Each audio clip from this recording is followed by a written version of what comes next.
پر چمن پاک افغان بارډر باندې د ون ډاکومنټ رژیم فیصلې نافذ کېدو بعد د چمن هغه 12,000 کسان کم چې د روزانه په بنیاد د چمن او د بارډر ترمنځ مزدوري کوله د تیرو 8 میاشتو راهیسې بېروزګاره سول. خو بیا د بلوچستان تیر نگران حکومت د چمن دغه بېروزګاره سوو خلکو لپاره د یو پیکیج د منظورۍ اعلان وکړی چې په کم کې به ودې ته میاشتنۍ نقدي 100,000 روپۍ د بېنظیر انکم سپورټ پروګرام د لارې د 6 میاشتو لپاره ورکول کیږي. دغه پروګرام د تیرو 3 هفتو څخه په جمال ناصر سید سټیډیم کې شروع دی او خلکو د بېنظیر انکم سپورټ پروګرام څخه مختلف شکایتونه لري.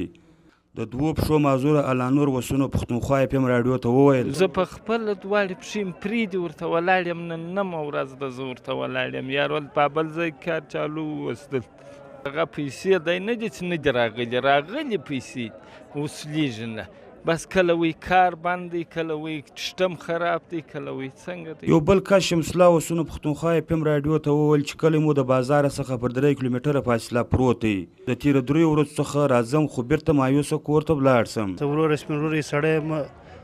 د کلي مې هم ډېر لرې دی کور د هغه ځایه راځو پر پښو باندې ستړي اوس ستومانه یو بیا دلته پسې ستړي سو د المرو ته یې درولي یو یو ور پې نه راکوي اوس یې پټکاپیان یې راسه واخیستې برته یې راواپس کړې ولګر څه هېڅ هم نه دي راته ویلي چې راغلي دي یا نه دي راغلي په لیستو کې زموږ رانمونه شته پیسې مې هم شته شناخت کارت له مرونه مې هم شته خو دا دې موږ ته نه میلاویږي اتمه ده نمه ده چې راځو ځو غریبان خلک لاس پی بجو کې ولا کاله ورو لاګول وای چې ډیره سخته ګرمي ده په پروګرام ځای کې نه د اوبو سہولت شته او نه بل داسې سہولت. یاره مشکلات خو د خلکو دا دی تقریبا نن درېیمه څلورمه د خلک ځي راځي د لرې لرې ځایو څخه او دوی ته نه عمله پیسې ورکړي دي یو ورځ وایي نیټورک کار نه کوي بله ورځ وایي پیسې نشته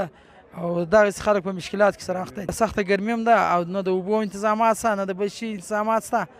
خلک ستړي دي او نو ځي راځي او موږ د ډي سي څخه دا خواست دی چې به کامله حصه ورکړي دا کار به چې په زور سره شروع شي به کار چسب ورکړي.